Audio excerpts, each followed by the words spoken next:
আমরা এটা দেখাতে চাই আসলে এই মুহূর্তে পুলিশ অ্যাকশনে যাচ্ছে। আমরা আপনাদেরকে সেই বিষয়টি দেখছি। পুলিশ অনেকক্ষণ ধরেই চেষ্টা করছে আসলে, এবং এই মুহূর্তে আইন শৃঙ্খলা বাহিনীর সদস্যরা ভিতরে ঢোকার চেষ্টা করছে। ঢাকা কলেজ ও জগন্নাথ বিশ্ববিদ্যালয়ে ছাত্রদল শিবিরের মধ্যে সংঘর্ষ হয়েছে। রাজধানীর আলিয়া মাদ্রাসায় ছাত্রদল শিবিরের মধ্যে দফায় দফায় সংঘর্ষ চলছে। আসলে আমরা দেখতে পেয়েছি যে সংঘর্ষের ঘটনা ঘটে। আমরা এটা দেখাতে চাই আসলে এই মুহূর্তে পুলিশ অ্যাকশনে যাচ্ছে। আমরা আপনাদেরকে সেই বিষয়টি দেখছি। পুলিশ অনেকক্ষণ ধরেই চেষ্টা করছে আসলে, এবং এই মুহূর্তে আইন শৃঙ্খলা বাহিনীর সদস্যরা ভিতরে ঢোকার চেষ্টা করছে। এবং একটু জানিয়ে রাখি যে সবশেষ আমাদেরকে এক সাধারণ শিক্ষার্থী যেটি জানালেন যে হলের একটি ঘটনাকে কেন্দ্র করে আসলে এই ধরনের পরিস্থিতি তৈরি হয়েছে। ধর্ষকদের আতঙ্কের দল ঢাকা মহানগর দক্ষিণ যুবদল, রাজাকার আলবদর আল শামতের আতঙ্কের দল ঢাকা মহানগর দক্ষিণ যুবদল।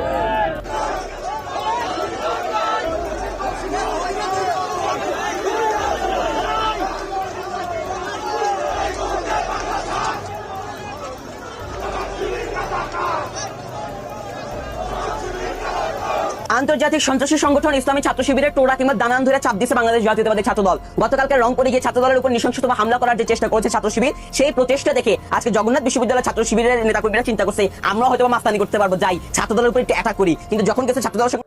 আসসালামু আলাইকুম দর্শক, আশা করি সবাই ভালো আছেন। আলহামদুলিল্লাহ, আপনাদের দোয়া এবং ভালোবাসা আমি ভালো আছি। দর্শক, খুবই গুরুত্বপূর্ণ একটি ভিডিও নিয়ে হাজির হয়েছি, যে ভিডিও দেখলে আপনারা হৃদয়কম অবাক করতে বাধ্য হবেন।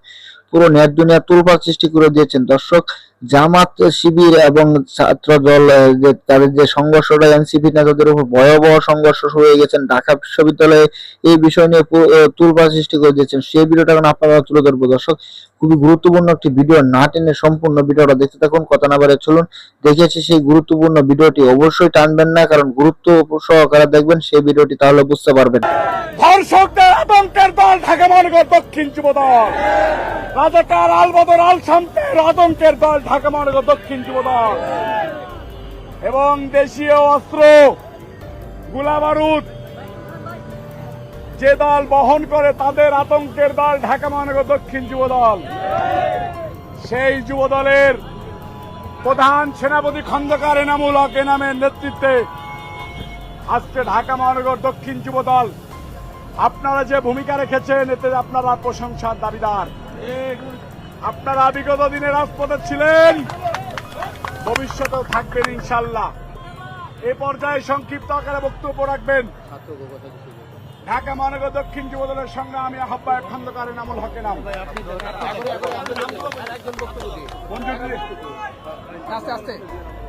এই পর্যায়ে বক্তব্য রাখবেন জাতীয়তাবাদী ছাত্র দলের সংগ্রামী সহসভাপতি মঞ্জুর আলম রিয়াদ। আপনারা জানেন, গতকাল রংপুরে একটি তুচ্ছ ঘটনাকে কেন্দ্র করে বাংলাদেশের শিক্ষা প্রতিষ্ঠানকে এই জামাত শিবির, রাজাকার এবং সমকামীদের যে সংগঠন শিবির আবার বাংলাদেশের শিক্ষা প্রতিষ্ঠানকে অস্থির করতে চেয়েছিল। সেখানে আপনারা দেখেছেন সাধারণ শিক্ষার্থী সহ নিরস্ত্র ছাত্রদলের কর্মীদের উপরে শিবিরের তাণ্ডব। তারা মনে করেছিল সেই তাণ্ডব তারা সারা বাংলাদেশের শিক্ষা প্রতিষ্ঠানগুলোতে চালাবে, কিন্তু তারা জানে না বাংলাদেশ জাতীয়তাবাদী ছাত্রদল গত 17 বছরে গুলির মুখে লড়াই করে এই বাংলাদেশ থেকে খুনি হাসিনাকে তাড়িয়েছে। 1971 সালে মহান স্বাধীনতার ঘোষণাদানকারী শহীদ প্রেসিডেন্ট জিয়াউর রহমানের আদর্শ ধারণকারী সংগঠন বাংলাদেশ জাতীয়তাবাদী ছাত্রদল। তারা কোনো অপশক্তি, কোন সমকামী, কোন রাজাকারের সাথে কোনদিন আপোষ করেনি, কোনদিন করবে না। তাই আলিয়া মাদ্রাসা থেকে তাদেরকে হুঁশিয়ারি দিয়ে উচ্চারণ করে বলতে চাই, জগন্নাথ বিশ্ববিদ্যালয় আজকের ঘটনা থেকে তাদেরকে শিক্ষা নিতে বলতে চাই, আগামীতে বাংলাদেশের কোন শিক্ষা প্রতিষ্ঠানে, কোন জেলায়, কোন মহানগরে তারা যদি তাদের এই অপকর্ম আবারও চালানোর চেষ্টা করে, তাহলে বাংলাদেশ জাতীয়তাবাদী ছাত্রদল তাদেরকে সমুচিত জবাব দিয়ে আইন হাতে সোপর্দ করবে। সবাইকে আজকের এই প্রোগ্রামে উপস্থিত থাকার জন্য বাংলাদেশ জাতীয়তাবাদী ছাত্রদল কেন্দ্রীয় সংসদের পক্ষ থেকে ধন্যবাদ এবং কৃতজ্ঞতা জানিয়ে শেষ করছি। শহীদ জিয়া অমর হোক, দেশনেত্রী বেগম খালেদা জিয়া জিন্দাবাদ, জনাব তারেক রহমান জিন্দাবাদ, বাংলাদেশ জাতীয়তাবাদী ছাত্রদল জিন্দাবাদ। সন্ত্রাসী সংগঠন ইসলামী ছাত্র শিবিরের টোড়া কিংবা দানান ধরে চাপ দিচ্ছে বাংলাদেশ জাতীয়তাবাদী ছাত্র দল। গতকালকে রংপুরে গিয়ে ছাত্র দলের উপর নৃশংসতম হামলা করার যে চেষ্টা করেছে ছাত্র শিবির, সেই প্রচেষ্টা দেখে আজকে জগন্নাথ বিশ্ববিদ্যালয়ের ছাত্র শিবিরের নেতাকর্মীরা চিন্তা করছে আমরা হয়তো বা মাস্তানি করতে পারবো, যাই ছাত্র দলের উপর একটু অ্যাটাক করি। কিন্তু যখন গেছে ছাত্র দলের সঙ্গে মাস্তানি করতে, ছাত্র দল একদম জায়গা মতো ধরে হালকা করে একটা চাপ দিয়েছে, বেশি জোরেও মারে নাই। এই চাপ খাওয়ার পর জগন্নাথ বিশ্ববিদ্যালয়ের ছাত্র শিবিরের যে নির্বাচিত সভাপতি, ছাত্র শিবিরের যে নির্বাচিত ভিপি, সেই ভিপি তার জুতা খুইলা পালাইছে। মানে চিন্তা করে দেখেন, একটা বিশ্ববিদ্যালয় নির্বাচিত ভিপি, একটা বিশ্ববিদ্যালয় নির্বাচিত সর্বোচ্চ দায়িত্বশীল শিক্ষার্থী, সে তার জুতা খুইলা বিশ্ববিদ্যালয় ত্যাগ করতে বাধ্য হয়েছে। মানে ছাত্র শিবির কিন্তু খুব বেশি জোরে যায় নাই। এখন গতকালকে রংপুরে হামলা করার পর এই যে আপনাদের জামায়াত ইসলামের যে বিখ্যাত নেতা তারেক রহমানের প্রতিদ্বন্দ্বী হিসেবে আমরা যাকে চিনি, ভুয়া ডাক্তার খালেদুজ্জামান সাহেব, সে তার ফেসবুকে খুব সুন্দর করে পোস্ট করে ছাত্র শিবিরকে বাহবা দিছে। আর এখন যখন ছাত্র দল হালকা করে তাদের দানা কিংবা টোড়া কিংবা বিচির মধ্যে হালকা করে চাপ মারছে, তারপর থেকে এখন তারা কান্নাকাটি শুরু করছে। ছাত্রদল আওয়ামী লীগের ভূমিকা পালন করতেছে, ছাত্রদল ছাত্রলীগের ভূমিকা অবতীর্ণ হয়েছে, ছাত্রদলের মধ্যে ছাত্রলীগকে দেখা যায়, মানে দুনিয়ার আনবান 14 আন কাহিনী বানাইতেছে। তো এই সকল এস.এম. খালেদুজ্জামান সহ ভুয়া ডাক্তার, জামায়াত ইসলামের বর্তমান আমির এবং সাবেক ছাত্রলীগ নেতা ডাক্তার শফিকুর রহমানের সকল অবৈধ সন্তান, আপনাদের উদ্দেশ্য করে ভাই আমি একটা কথাই বলবো, আপনারা ছাত্রদলকে হামলা করার জন্য লাঠি কামান বন্দুক নিয়ে আসবেন, ছাত্রদলের উপর বিভিন্ন অভিযোগ দায়ের করবেন, ছাত্রদলকে গালিগালাজ করবেন, ছাত্রদলের নেতাকর্মী উপর হামলা করবেন, ছাত্রদল বসে বসে আঙ্গুল চুষবে নাকি?